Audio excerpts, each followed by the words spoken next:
Friends, welcome back to my channel. ಇವತ್ತಿನ ವಿಡಿಯೋದಲ್ಲಿ ನಾನು ನುಗ್ಗೆಕಾಯಿ ಸಾರು ಮಾಡ್ತಾ ಇದ್ದೀನಿ.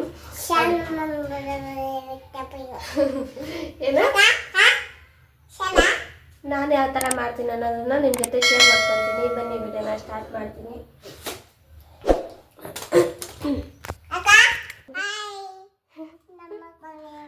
ಯಾರೆಲ್ಲ ಹೊಸ್ದಾಗಿ ನೋಡ್ತಾ ಇದ್ದಾರೆ ನಮ್ಮ ಚಾನಲ್ಗೆ ವಿಸಿಟ್ ಮಾಡ್ತಾ ಇದ್ದರೆ ಸಬ್ಸ್ಕ್ರೈಬ್ ಮಾಡಿಕೊಂಡು ವೀಡಿಯೋಸ್ ನೋಡಿ. ನಮಗೂ ಹೆಲ್ಪ್ ಆಗುತ್ತೆ, ನಮಗೂ ಸಪೋರ್ಟ್ ಮಾಡ್ದಂಗೆ ಆಗುತ್ತೆ. ಈಗ ನುಗ್ಗೆಕಾಯಿ ಸಾಂಬಾರು ಮಾಡೋದಕ್ಕೆ ನಾನು ಇಲ್ಲಿ ಕಟ್ ಮಾಡಿರೋ ನುಗ್ಗೆಕಾಯಿ ತೊಗೊಂಡಿದ್ದೀನಿ, ಮೆಣಸಿಕಾಯಿ 4 ಮೆಣಸಿಕಾಯಿ ತೊಗೊಂಡಿದ್ದೀನಿ, 2 ಟೊಮೊಟೊ ಮತ್ತು ಬೇಳೆ ತೊಗೊಂಡಿದ್ದೀನಿ, ಸ್ವಲ್ಪ ಅರಿಶಿನ. ನನ್ನ ಮಗಳು ಕೂಡ ಹೆಲ್ಪ್ ಮಾಡ್ತಾ ಇದ್ಲು ಇಲ್ಲಿ. ಅವಳಿಗೆ ತುಂಬ ಇಂಟ್ರೆಸ್ಟ್ ಏನಾದರೂ ಕೆಲಸ ಮಾಡಬೇಕು ಅಂತಂದರೆ, ಅದಕ್ಕೆ ಅವಳು ಬಂದು ಕುಂತ್ಕೊಂಡಿದ್ಲು. ನಾನು ಮಾಡ್ತೀನಿ ಅಂತಂದ್ಲು. ಇವಳು ಜಲ್ದಿ ಮಾಡಲ್ಲ ಅಂತಂದು ಬೇಗ ನಾನೇ ಮಾಡ್ತಾಯಿದ್ದೆ. ಅವಳು ನೋಡ್ತಾ ಇರ್ಬೋದು ನನಗೆ ನಾನು ತೊಳಿತೀನಿ ಅಂತ ಇದ್ಲು. ಬೇಡ ನಾನು ಹಾಕ್ತೀನಿ ಇರು ಅಂತಂದು ತೊಳಿತಾ ಇದ್ದೆ. ನಾನು ತೊಳೆದು ಇಟ್ಕೊತಾ ಇದ್ದೆ. ಇಲ್ಲಿ ಒಂದು ಸೈಡು ಕುಕ್ಕರಲ್ಲಿ ನಾನು ನೀರು ಕಾಯೋದಕ್ಕೆ ಇಟ್ಟಿದ್ದೀನಿ ಆಲ್ರೆಡಿ. ಎಲ್ಲರೂ ತಮ್ಮ ಸ್ಟೈಲಲ್ಲಿ ನುಗ್ಗೆಕಾಯಿ ಸಾಂಬಾರಾಗಿರ್ಬೋದು, ಅಡುಗೆನೇ ತಮ್ಮ ಸ್ಟೈಲಲ್ಲಿ ಮಾಡ್ತಾರೆ. ನಾನು ಯಾವ ಥರ ಮಾಡ್ತೀನಿ ಅನ್ನೋದನ್ನು ನಿಮ್ಮ ಜೊತೆ ಶೇರ್ ಮಾಡಿದ್ದೀನಿ. ಪ್ಲೀಸ್ ಚಾನಲ್ಗೆ ಸಬ್ಸ್ಕ್ರೈಬ್ ಮಾಡ್ಕೊಳ್ಳಿ. ನಿಮ್ಮ ಸಪೋರ್ಟ್ ಹೀಗೆ ಇರಲಿ ಅಂತ ಕೇಳ್ಕೊತೀನಿ. ವಿಡಿಯೋಸ್ ಯಾರೆಲ್ಲ ನೋಡ್ತೀರಾ ಶೇರ್ ಮಾಡಿ, ಆದಷ್ಟು ನನಗೂ ಹೆಲ್ಪ್ ಆಗುತ್ತೆ. ಈಗ ನುಗ್ಗೆಕಾಯಿ ತೊಳ್ಕೊಂಡು ಇಟ್ಕೊತೀನಿ ಒಂದು ಸೈಡು. ನುಗ್ಗೆಕಾಯಿ ತುಂಬಾ ಆರೋಗ್ಯಕ್ಕೆ ಒಳ್ಳೆಯದಂತಲೇ ಹೇಳ್ಬೋದು.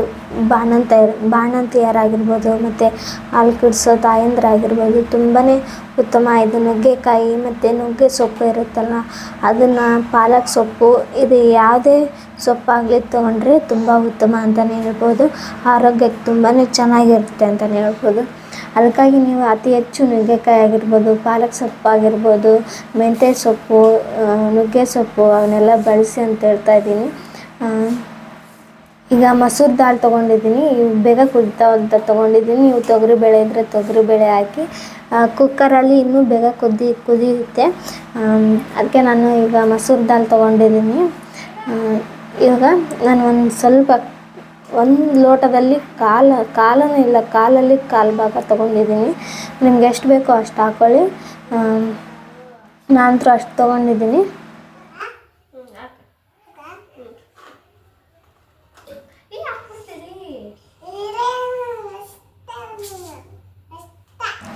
ಇಲ್ಲಿ ನೋಡ್ತಾ ಇರ್ಬೋದು, ಕುಕ್ಕರಲ್ಲಿ ನಾನು ನುಗ್ಗೆಕಾಯಿ ಕಟ್ ಮಾಡಿರೋ ನುಗ್ಗೆಕಾಯಿ ಮತ್ತು ಮಸೂರು ದಾಲು, 2 ಟೊಮೊಟೊ, 4 ಮೆಣಸಿಕಾಯಿ ಹಾಕಿದ್ದೀನಿ. ಅವೆಲ್ಲ ಚೆನ್ನಾಗಿ ಕುದ್ಮೇಲೆ ಫಸ್ಟ್ ನಾನು ನುಗ್ಗೆಕಾಯಿ ತಗೊಂಡ್ಬಿಡ್ತೀನಿ. ನುಗ್ಗೆಕಾಯಿ ತಗೊಂಡು ಸ್ವಲ್ಪ ಅರಿಶಿನ ಅವನ್ನೆಲ್ಲ ಹಾಕೋದಿದೆ. ಫಸ್ಟೆಲ್ಲ ನುಗ್ಗೆಕಾಯಿ ತಗೊಂಡ್ಬಿಡ್ತೀನಿ ನಾನು. ಎಲ್ಲ ಚೆನ್ನಾಗಿ ಕುದ್ದಿದ್ದಾವೆ. ಅದಕ್ಕೆ ನಾನು ಸ್ವಲ್ಪ ಎಲ್ಲ ನುಗ್ಗೆಕಾಯಿ ತಗೊಂಡು ಸಪ್ರೇಟಾಗಿ ಇಟ್ಕೊತೀನಿ. ಯಾಕಂದರೆ ಫುಲ್ ಅದರಲ್ಲೇ ಹಾಕ್ಬಿಟ್ರೆ ಎಲ್ಲ ಸೀಳು ಹೋಗ್ಬಿಡುತ್ತೆ ನುಗ್ಗೆಕಾಯಿ, ಟೇಸ್ಟ್ ಬರೋಲ್ಲ ಅಂತಂದು ಆ ಥರ ಮಾಡಿದ್ದೀನಿ ನಾನು. ಇವಾಗ ನಮಗೆ ಎಷ್ಟು ಬೇಕೋ ಅಷ್ಟು ಅರಿಶಿನ ಹಾಕ್ಕೊಳ್ಳಿ. ಸ್ವಲ್ಪ ಅರಿಶಿನ ಹಾಕ್ಕೊಳ್ಳಿ.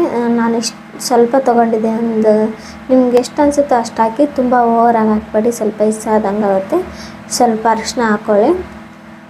ಮೆಣಸಿಕಾಯಿ ಹಾಕಿರೋದ್ರಿಂದ ನೀವು ಖಾರದ ಪುಡಿ ಹಾಕ್ಕೊಳ್ಳೋದೇನು ಬೇಡ. ಸ್ವಲ್ಪ ಜೀರಿಗೆ, ಸ್ವಲ್ಪ ಒಂದು ಚಿಟಿಗೆ ಅಷ್ಟು ಹಾಕ್ಕೊಂಡಿದ್ದೀನಿ ನಾನು. ನಿಮಗೆ ಬೇಕಿದ್ದರೆ ಬೆಳ್ಳುಳ್ಳಿ ಹಾಕ್ಕೊಳ್ಳಿ, ಬೇಡ ಅಂದರೆ ಬಿಡಿ. ನಾನು ಬೆಳ್ಳುಳ್ಳಿ ಹಾಕ್ಬೇಕಂತ ತೆಗೆದೆ, ಆಮೇಲೆ ಬೇಡ ಅಂತ ಇಟ್ಬಿಟ್ಟೆ ನಾನು. ಇಷ್ಟು ಎಲ್ಲ ಚೆನ್ನಾಗಿ ಕಲಸಿ ಅದನ್ನು. ಈಗ ನನ್ನ ಮಗಳಿಗೆ ಬಿದ್ದು ಬಂದ್ಲು ಅವಳು ಅದಕ್ಕೆ ನಾನು ಅರಿಶಿನ ಹಚ್ತಾಯಿದ್ದೀನಿ.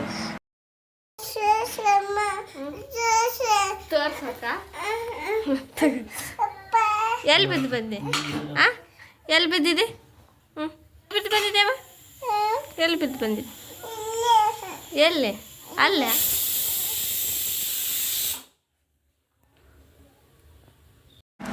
ಎಲ್ಲ ಚೆನ್ನಾಗಿ ಕುದ್ದಿದ್ವು.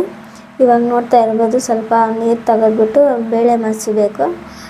ನೀರು ಜಾಸ್ತಿ ಆಗಿದ್ದಾವೆ, ಬೇಳೆ ಮಸೋದಕ್ಕೆ ಬರಲ್ಲ ಅಂತಂದು ಸ್ವಲ್ಪ ನೀರು ತೆಗಿತೀನಿ. ಹಾಗೆ ಒಂದು ಸೈಡು ನಾನು ಒಗ್ಗರಣೆ ಕೂಡ ರೆಡಿ ಮಾಡ್ಕೊತಾ ಇದ್ದೆ. ಇಲ್ಲಿ ಹುಣಸೆಹಣ್ಣಿನ ರಸ ಹಾಕ್ಕೊತಾ ಇದ್ದೀನಿ. ನೋಡ್ತಾ ಇರ್ಬೋದು, ನೆನೆ ಇಟ್ಟು ಹುಣಸೆಹಣ್ಣ ಹಾಕ್ಕೊತಾ ಇದ್ದೀನಿ. ಎಲ್ಲ ಮಸ್ದಿದ್ದೀನಿ ಆಲ್ರೆಡಿ. ಮಸದು ಈಗ ಹುಣಸೆಹಣ್ಣು ಹಾಕಿ, ನಿಮ್ಗೆ ಎಷ್ಟು ಬೇಕೋ ಅಷ್ಟು ನೀರು ಹಾಕಿ. ಹುಣಸೆಹಣ್ಣು ಮಾತ್ರ ಸ್ವಲ್ಪ ಜಾಸ್ತಿ ಇದ್ದರೆ ಚೆನ್ನಾಗಿರುತ್ತೆ. ಹುಣಸೆಹಣ್ಣು ಕೆಳಗಿಂದ ಹಾಕ್ಬೇಡಿ ಯಾವುದೇ ಕಾರಣಕ್ಕೂ, ಮೇಲೆ ನೀರಿರುತ್ತಲ್ಲ ಅದನ್ನಷ್ಟೇ ಹಾಕಿ ಕೈ ಬಿಡಿ. ಈಗ ಹಾಕಿ ಕೈ ಆಡಿ ಸೂಪರಾಗಿ ನುಗ್ಗೆಕಾಯಿ ಸಾಂಬಾರು ರೆಡಿ ಆಗುತ್ತೆ. ನನ್ನ ಸ್ಟೈಲಲ್ಲಿ ಇದು ಮಾಡಿರೋದು. ನೀವು ಒಂದ್ಸಲ ಟ್ರೈ ಮಾಡಿ, ನಿಮಗೂ ಇಷ್ಟ ಆಗುತ್ತೆ. ಈಗ ರುಚಿಗೆ ತಕ್ಕಷ್ಟು ಉಪ್ಪು ಹಾಕ್ತೀನಿ. ನಿಮಗೆ ಜಾಸ್ತಿ ನೀರು ಜಾಸ್ತಿ ಹಾಕಿದರೆ ಚೆನ್ನಾಗಾಗಲ್ಲ. ನುಗ್ಗೆಕಾಯಿ ಸಾರು ಸ್ವಲ್ಪ ಗಟ್ಟಿನೇ ಇರಬೇಕು. ರುಚಿಗೆ ತಕ್ಕಷ್ಟು ಉಪ್ಪು ಹಾಕಿದೆ. ಇವಾಗ ಸ್ವಲ್ಪ ಕೈ ಆಡಿಬಿಟ್ಟು ಕುದಿಯೋಕ್ಕೆ ಬಿಟ್ಬಿಡೋದು ಅಷ್ಟೇ ನೋಡಿ. ನುಗ್ಗೆಕಾಯಿ ಸಾರು ಸ್ವಲ್ಪ ಕುದೀತಾ ಸ್ವಲ್ಪ ಅದು ಬೆಚ್ಚಗಾದ್ಮೇಲೆ ನುಗ್ಗೆಕಾಯಿ ಹಾಕ್ಬಿಟ್ರೆ ಸೂಪರಾದ ನುಗ್ಗೆಕಾಯಿ ರೆಡಿ ಆಗುತ್ತೆ. ಅದಕ್ಕೆ ಮತ್ತೆ ಒಗ್ಗರಣೆ ಹಾಕಬೇಕು. ಕೆಲವೊಬ್ಬರು ಫಸ್ಟ್ ಒಗ್ಗರಣೆ ಹಾಕ್ಬಿಟ್ಟು ಎಲ್ಲ ಕುದಿಯೋದಕ್ಕೆ ಇಟ್ಬಿಡ್ತಾರೆ. ಆ ಥರ ಮಾಡಿದರೆ ಚೆನ್ನಾಗಿರಲ್ಲ ಅಂತಂದು ನಾನು ಎಲ್ಲ ಕುದ್ಮೇಲೆ ಸಪ್ರೇಟಾಗಿ ಒಗ್ಗರಣೆ ಹಾಕ್ಬಿಟ್ಟು ಅದರಲ್ಲಿ ಹಾಕ್ತೀನಿ. ಅದು ತುಂಬಾ ಚೆನ್ನಾಗಿರುತ್ತೆ, ಘಮ ಚೆನ್ನಾಗಿ ಬರುತ್ತೆ ಅಂತಂದು ಈ ಥರ ಮಾಡ್ತೀನಿ ನಾನು. ಇನ್ನೂ ಒಳ್ಳೆ ರೆಸಿಪೀಸ್ ಆಗಿರ್ಬೋದು, ನನ್ನ ಚಾನಲಲ್ಲಿ ಮೇಕಪ್ ವೀಡಿಯೋ ಆಗಿರ್ಬೋದು, ಟ್ರಾವೆಲ್ ವೀಡಿಯೋ ಆಗಿರ್ಬೋದು, ತುಂಬಾ ವೀಡಿಯೋಸ್ ಮಾಡಾಕಿದ್ದೀನಿ. ಯಾರೆಲ್ಲ ವಿಸಿಟ್ ಮಾಡಿಲ್ಲ ದಯವಿಟ್ಟು ವಿಸಿಟ್ ಮಾಡಿ, ನಮ್ಮ ಚಾನಲ್ಗೆ ಸಪೋರ್ಟ್ ಮಾಡಿ ಅಂತ ಹೇಳ್ತಾಯಿದ್ದೀನಿ. ಸಬ್ಸ್ಕ್ರೈಬ್ ಮಾಡ್ಕೊಳ್ಳಿ. ಸಬ್ಸ್ಕ್ರೈಬ್ ಮಾಡಿದರೆ ನಮ್ಗೆ ಇನ್ನೂ ಒಂಥರ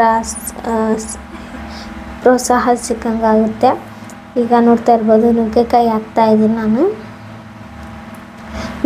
ಕುದ್ದಿರೋ ನುಗ್ಗೆಕಾಯಿ ಹಾಕ್ಬಿಟ್ಟು ಈಗೇನು ಹುಣಸೆಹಣ್ಣು ಉಪ್ಪು ಎಲ್ಲ ಹಾಕಿದ್ನಲ್ವ ಅದರಲ್ಲೇ ಕುದಿಯೋದಕ್ಕೆ ಹಾಕ್ಬಿಡ್ತೀನಿ. ಇದೇನು ಬೇಗ ಆಗೋಗುತ್ತೆ ಕುಕ್ಕರಲ್ಲಿ ಇಟ್ಟರೆ. ನೋಡಿ ಕೈ ಆಡ್ತಾಯಿರ್ರಿ ಅವಾಗವಾಗ, ಯಾಕಂದರೆ ಉಪ್ಪು ಖಾರ ಒಂದೇ ಕಡೆ ಕುಂತ್ಕೊಂಬಿಟ್ಟಿರುತ್ತೆ. ನುಗ್ಗೆಕಾಯಿ ಒಳಗೆ ಹೋಗಿ ಚೆನ್ನಾಗಿ ಕುದಿ ಬರಬೇಕದು.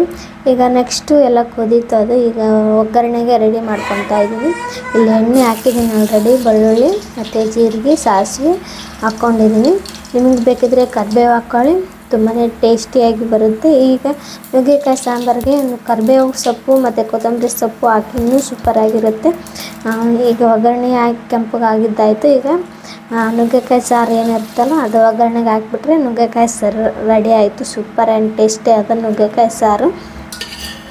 ಒಗ್ಗರಣೆ ಹಾಕಿದ ಮೇಲೆ ಕುದಿಸೋದೇನು ಬೇಕಾಗಲ್ಲ. ಫಸ್ಟು ಎಲ್ಲ ಕುದಿಸಿರ್ತೀವಲ್ವ ನಾವು, ಹಂಗಾಗಿ ಏನು ಕುದಿಸೋದೇನು ಬೇಕಾಗಿಲ್ಲ.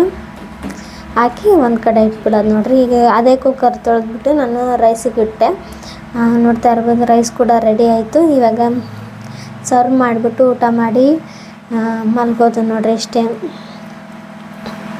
ಮಲ್ಗೋದಲ್ಲ, ಇದು ಬೆಳಗ್ಗೆ ಆಗಿರೋದ್ರಿಂದ ಮತ್ತು ಬೇರೆ ಕೆಲಸ ಮಾಡ್ಕೊಳ್ಳೋದು.